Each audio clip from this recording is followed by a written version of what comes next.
Deputada Carla Zambelli, a gente viu na quarta-feira à noite, na Câmara dos Deputados, a aprovação do projeto, da proposta do projeto de lei, né, contra o suposto abuso de autoridade, que eu sempre digo que é suposto, porque a questão é como os parlamentares interpretam o que é o abuso de autoridade real.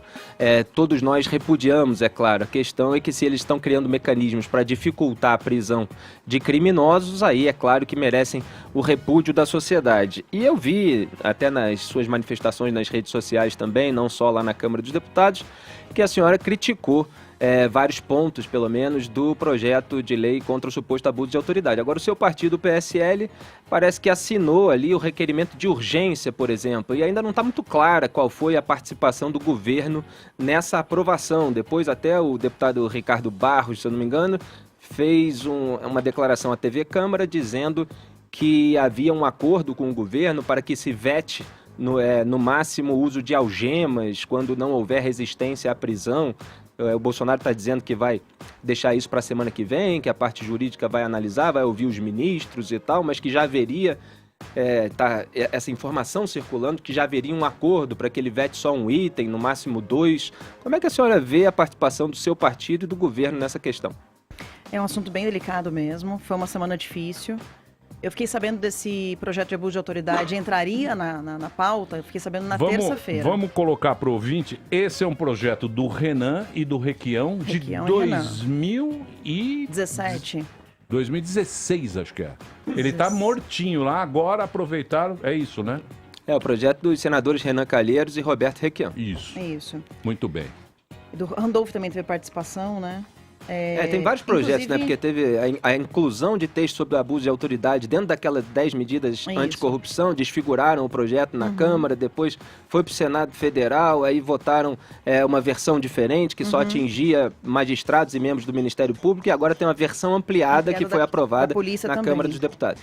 Foi uma semana difícil, toda semana a gente recebe a pauta da semana, o que está previsto de votar, e não estava previsto esse projeto de abuso de autoridade. Na terça-feira, quando soou o projeto, eu já publiquei no meu Twitter e falei, pessoal, fiquem espertos porque estão querendo colocar na pauta esse projeto. E aí que a gente começou a estudar, porque não estava nem em voga, não sabia que ia se votar isso. Mas sempre que a gente quer aprovar... Segunda-feira eu falei aqui, gente, quarta-feira... Lá no Congresso foi na terça que a gente começou a saber. Eu falei, quarta-feira, olha, quarta-feira veio uma bomba aí. Ninguém deu atenção. Ninguém deu atenção. Não, ninguém deu atenção. Então ninguém deu atenção mesmo. Falei, quarta-feira vem uma bomba aí. Então sua fonte é melhor que a minha. Achou que ia ser demitido.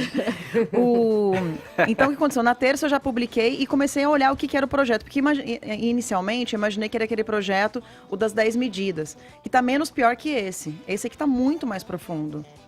Aí a gente perguntou ali pra todo mundo, não, pode ser que venha, pode ser que não venha. E aí naquele dia o Valdir já perguntou, Carla, qual é o seu posicionamento em relação do abuso? Eu falei, eu sou contra. Como tá o projeto, como eu acabei de ler aqui, eu sou contra. Tá muito pesado, tem que mexer no texto.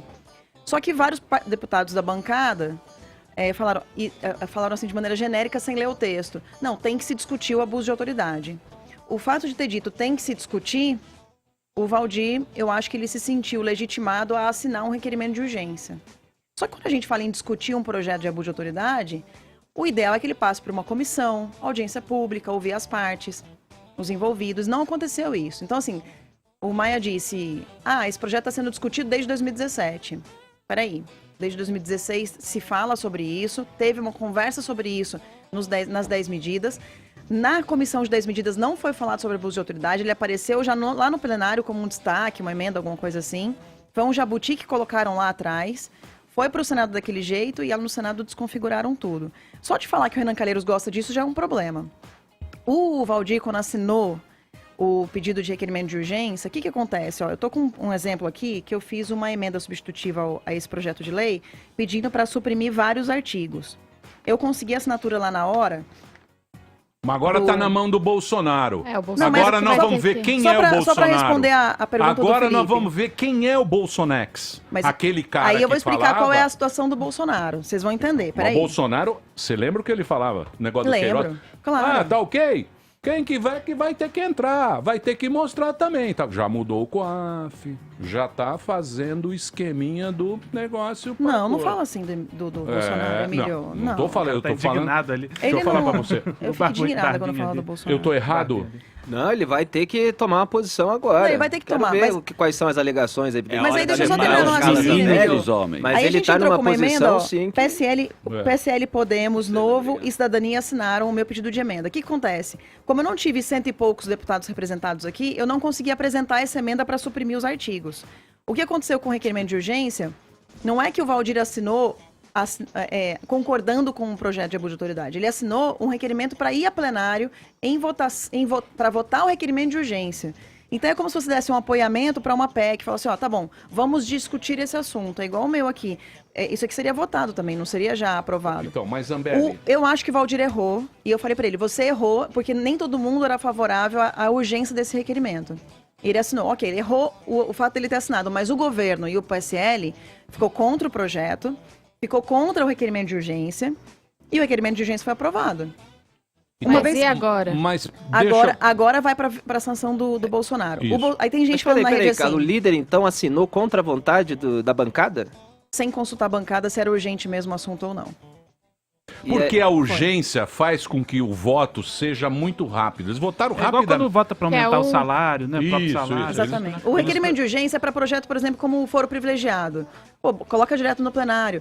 O pacote anticrime, a gente também está querendo colocar direto no plenário. Então, existem muitas assinaturas que você fala, projeto de requerimento de urgência, né? Projeto não, ou requerimento de urgência. E aí é votado o requerimento de urgência, as pessoas têm que aprovar esse requerimento de urgência, aprovada a urgência, aí vota o projeto. Então, o que ele fez foi só assim, a gente não foge da discussão da urgência. Eu falei, poxa, mas você não podia ter assinado como nosso líder sem falar com todos. Aí ele disse que conversou com as pessoas e que as pessoas estavam dispostas a discutir o tema.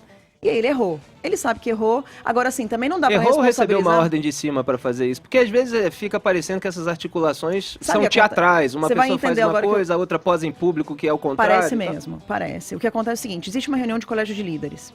E aí eu vou pedir para vocês terem empatia com a pessoa. Apesar de eu ter discordado.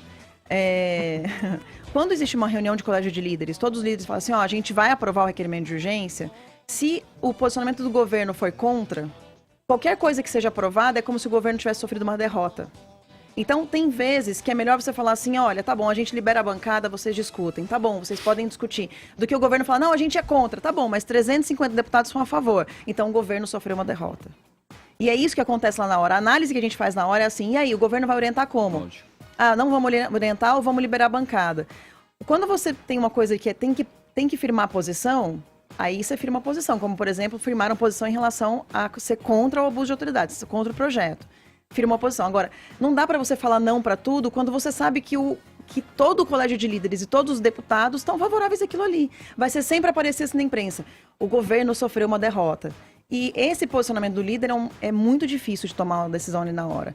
Então, é isso que acontece, assim, sendo límpida e transparente. Agora, há alguns artigos ali que são bons, pelo que eu vi que a Janaína Pascoal falou. O exemplo dele é um 31, né? Que, inclusive, a Bia bateu bastante nessa questão.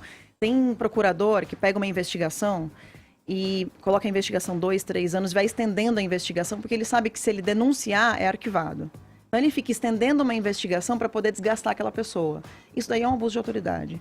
Porque você está fazendo aquilo só para poder desgastar e não para efetivamente achar um delito, um crime, alguma coisa. Então, o 31 é interessante. Vai ser abuso de autoridade, ele investigar durante X tempo ou ficar estendendo sem efetivamente apresentar as provas.